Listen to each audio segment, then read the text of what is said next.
Hello everyone, আসসালামু আলাইকুম। আজকে হাজির হয়েছি নতুন আরেকটি ভিডিও নিয়ে আপনাদের মাঝে।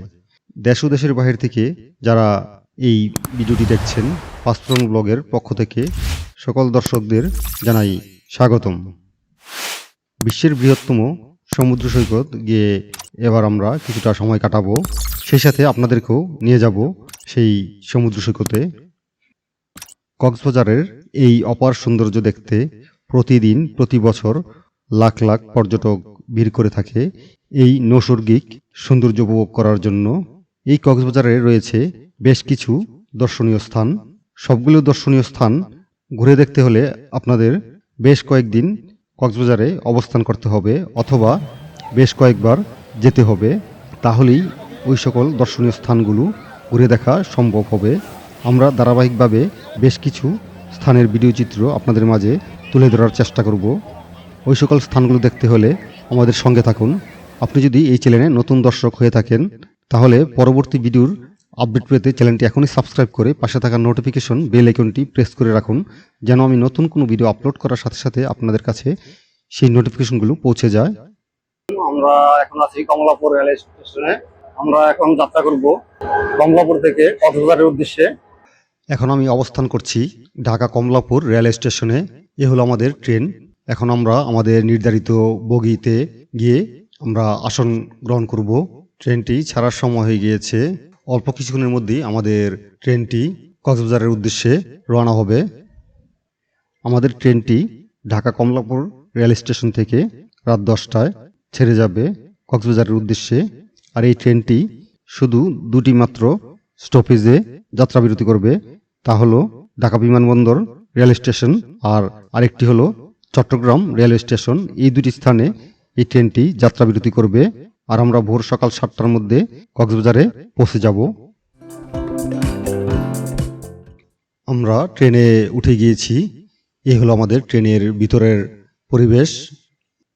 আমাদের ট্রেনটি কক্সবাজারের উদ্দেশ্যে ইতিমধ্যে স্টেশন ছেড়ে দিয়েছে। ট্রেনের ভিতরের পরিবেশটি আমার কাছে যথেষ্ট ভালো লেগেছে, তবে তার রক্ষণাবেক্ষণ আর একটু জোরালো করা প্রয়োজন আমি মনে করছি। কর্তৃপক্ষকে তার দিকে অবশ্যই নজর দেওয়া উচিত। সেই সাথে আমাদের যাত্রী সাধারণদেরকেও বলবো একটু সচেতন হতে, কেননা এই সম্পদটি আমাদের নিজেদের সম্পদ। আমরা তার পরিবেশটি সুরক্ষার জন্য আমরা একটু সচেতন হই, তাহলে আমাদের এই ট্রেনের পরিবেশটি আরও সুন্দর হবে, ভালো থাকবে ট্রেনটি।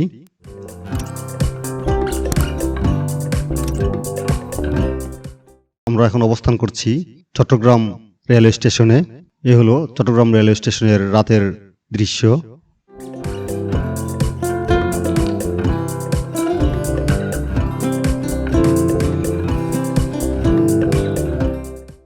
এখন আমাদের ঘড়িতে ভোর 7টা 35 মিনিট।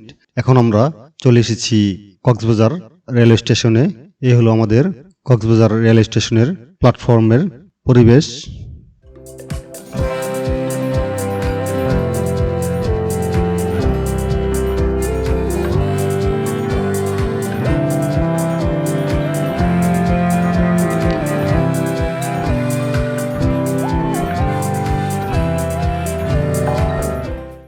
এ হলো কক্সবাজার রেলওয়ে স্টেশনের বাহিরের দৃশ্য, বাহিরের পরিবেশ।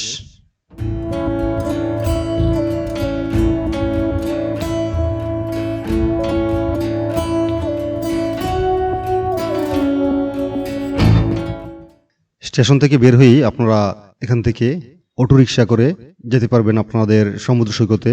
আপনি যে সমুদ্র সৈকতেই যেতে চান, কলাতলি, লাবণী পয়েন্ট, সুগন্ধা, যে কোনো পয়েন্টই আপনারা এই স্থান থেকে অটোরিকশা করে বা বাস যোগে যেতে পারবেন। স্টেশনের সামনে থেকে 80 থেকে 100 টাকায় অটোরিকশা পেয়ে যাবেন কক্সবাজার লাবণী পয়েন্ট বা সুগন্ধা বিচে যাওয়ার জন্য বা কলাতলিতে যাওয়ার জন্য। আমরা একটি অটোরিকশা নিয়ে নিলাম। এই অটোরিকশা করে আমরা প্রথমে কলাতলিতে যাব। কলাতলিতে গিয়ে আমরা একটি হোটেল বুক করার পরিকল্পনা রয়েছে। কেমন আছেন ভাই? হ্যাঁ ভাই, ভালো। ভালো আছেন? ইনকাম কেমন? কমই এখন, মোটামুটি আর কি, আচ্ছা, কোনো রকম সংসার চলতেছে আর কি ওটা যাই হয় তাই ওরকম চলতেছি ইনশাআল্লাহ। যাক আলহামদুলিল্লাহ।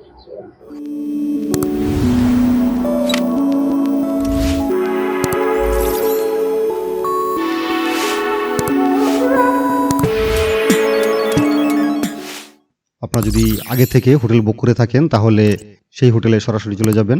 আর যদি আগে থেকে হোটেল বুক না করে থাকেন তাহলে আপনি যে কোনো একটি অটোরিকশা নিয়ে কলাতলি বা লাবণী পয়েন্ট বা সুগন্ধা বিচে যে কোনো একটি স্থানে গিয়ে আপনি আপনার পছন্দ মতো রুম ভাড়া করে নিতে পারেন। আমরা চলে এসেছি ডলফিন চত্বরে। আপনারা যখনই হোটেল বুক করতে যাবেন তখন একটি জিনিস মাথায় রাখবেন, সেখানে অনেক ব্রোকার রয়েছে। তাদের দৌরাত্ম্য থেকে বাঁচতে অবশ্যই আপনি একটু সচেতন থাকবেন, কেননা এখানে অনেক হোটেল ব্রোকার রয়েছে। সম্মানিত ভিউয়ার্স, এখন আমরা যাব হিমছড়ি পাহাড়ে এবং হিমছড়ি ঝর্ণা দেখব। আর সে পর্যন্ত আপনারা সঙ্গে থাকুন। আমরা আমাদের হোটেলে ওঠার পর হাত মুখ ধুয়ে ফ্রেশ হয়ে কিছুটা সময় বিশ্রাম নেওয়ার পর বেরিয়ে পড়লাম হিমছড়ির উদ্দেশ্যে। মেরিন ড্রাইভ সড়ক দিয়ে আপনাকে যেতে হবে হিমছড়ি পয়েন্টে। আর এই সড়কটিতে বেশ কয়েকটি দর্শনীয় স্থান রয়েছে। আপনারা চাইলে সবগুলো দর্শনীয় স্থান ঘুরে দেখতে পারবেন। তার জন্য আপনাদের অবশ্যই একটি অটোরিকশা রিজার্ভ করে নিতে হবে অথবা কোনো চাঁদের গাড়ি রিজার্ভ করে নিতে হবে, তাহলেই আপনি সবগুলো দর্শনীয় স্থান ঘুরে দেখতে পারবেন। আমরা একটি অটোরিকশা নিয়েছি, আর এই অটোরিকশাটি আমরা কন্ট্রাক্টের মাধ্যমে নিয়েছি, যে আমাদের এই যে সকল দর্শনীয় স্থানগুলো রয়েছে সবগুলো দর্শনীয় স্থান সে আমাদের ঘুরিয়ে দেখাবে। আর তার জন্য যতটা সময় প্রয়োজন সে আমাদের ওই সময়টুকু দিয়ে দিবে।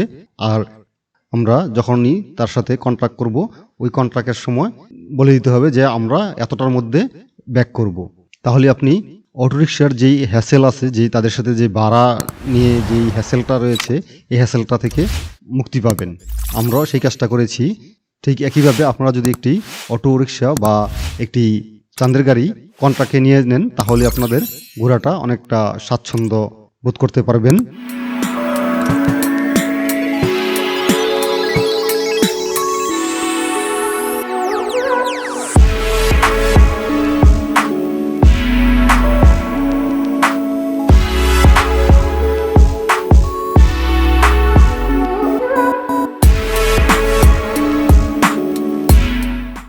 সারি সারি ঝাউবন আর উঁচু নিচু কিছু পাহাড় টিলা দেখতে দেখতে আমরা ইতিমধ্যেই চলে এসেছি হিমছড়ি পয়েন্টে।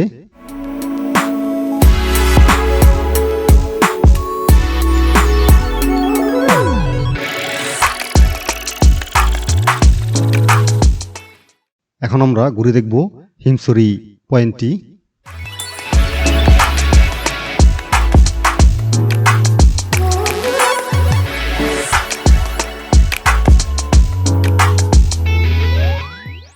এই হিমছড়ি ঝর্ণা ইকো ট্যুরিজম কেন্দ্রটি ঘুরে দেখতে হলে আপনাকে একটি টিকিট সংগ্রহ করতে হবে। এ হলো তার টিকিট কাউন্টার। এখান থেকে আমরা টিকিট সংগ্রহ করব, তারপর আমরা ঢুকে যাব এই হিমছড়ি ঝর্ণার ইকো ট্যুরিজম পয়েন্টের ভিতরে।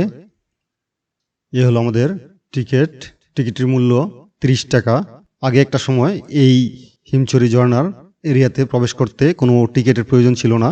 বর্তমানে পর্যটকের এতই চাপ তা সামাল দেওয়ার জন্য, আর আমাদের পর্যটকদের একটা ব্যাড হ্যাবিট রয়েছে যা খুব সহজেই নোংরা করার যেই প্রবণতাটা, আমরা অনেক বেশি নোংরা করে ফেলি। আর এই কারণে এখানটাতে এখন টিকিটের ব্যবস্থা করা হয়েছে। টিকিট ক্রয় করার পর আমরা প্রবেশ পথ দিয়ে ঢুকে গেলাম হিমছড়ি ঝর্ণার দিকে। সেই সাথে দিক নির্দেশনাও দেওয়া রয়েছে কোন দিকে হিমছড়ি ঝর্ণা রয়েছে। রাস্তার পাশ দিয়ে রয়েছে বেশ কিছু দোকান।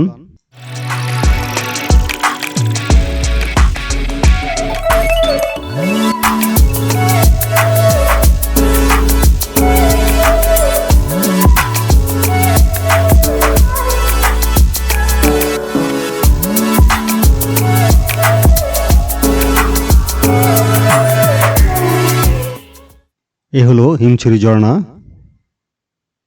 বিগত কয়েক বছর আগে এখানে যেই পাহাড়টি ছিল অনেক উঁচু একটি পাহাড় ছিল, আর সেই উঁচু পাহাড় থেকে এই ঝর্ণাটি প্রবাহিত হতো, কিন্তু সেই ঝর্ণাটি এখন আর নেই। এটি ছোট একটি ঝর্ণা, আর আমার যেটা সম্ভবত মনে হচ্ছে এই ঝর্ণাটি কৃত্রিম একটি ঝর্ণা। এখানকার কর্তৃপক্ষই বলতে পারবে যে এই ঝর্ণাটি অ্যাকচুয়ালি কি রিয়েল ঝর্ণা নাকি এটি কৃত্রিম ঝর্ণা। এখানে ঝর্ণার পাশে দাঁড়িয়ে আপনি আপনার পছন্দের ছবি শুট করতে পারবেন। সুন্দর একটি স্থান। এখানে চাইলে আপনি ফটোগ্রাফারের মাধ্যমেও আপনার ছবি শুট করতে পারবেন। ঝর্ণাটির পাশে রয়েছে বেশ কিছু বসার ব্যবস্থা। এখানে চাইলে আপনি বসে খানিকটা সময় কাটাতে পারেন।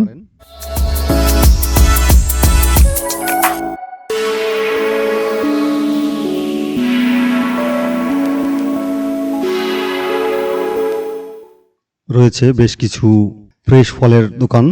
শরীরের ক্লান্তি দূর করার জন্য আপনারা চাইলে এই ফ্রেশ ফ্রুট সালাদ এখান থেকে খেতে পারেন।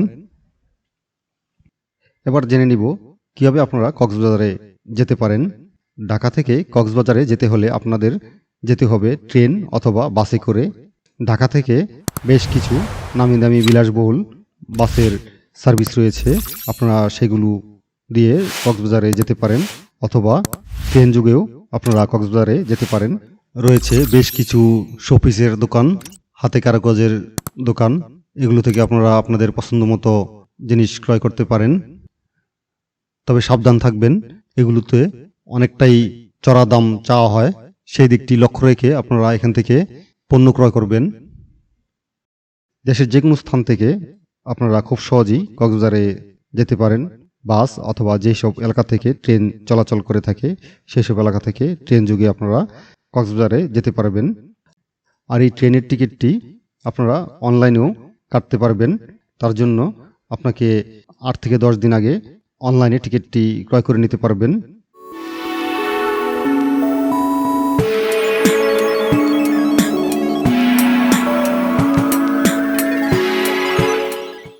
এখন আমরা উঠে গিয়েছি হিমছড়ির পাহাড়ের চূড়ায়। এই হিমছড়ি পাহাড়ের চূড়া থেকে সাগরের যেই অপরূপ সৌন্দর্য তা এখান থেকে খুব সুন্দরভাবে উপভোগ করতে পারবেন। অসাধারণ একটি দৃশ্য। বাতাসে জলীয়বাষ্প বেশি থাকার কারণে কুয়াশাচ্ছন্ন হয়ে আছে, তাই কিছুটা ঘোলাটে মনে হচ্ছে।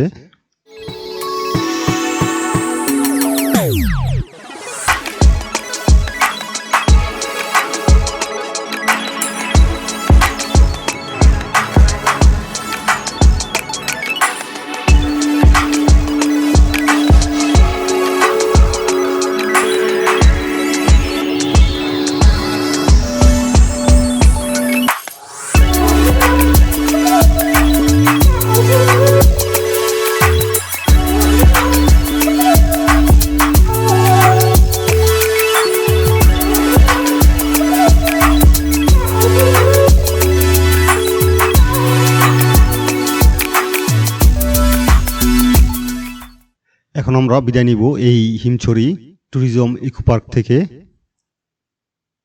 পরবর্তী ভিডিওর আপডেট পেতে চ্যানেলটি এখনই সাবস্ক্রাইব করে পাশে থাকা নোটিফিকেশন বেল আইকনটি প্রেস করে রাখুন, যেন আমি পরবর্তী ভিডিও আপলোড করার সাথে সাথে সেই নোটিফিকেশনগুলো আপনাদের কাছে পৌঁছে যায়।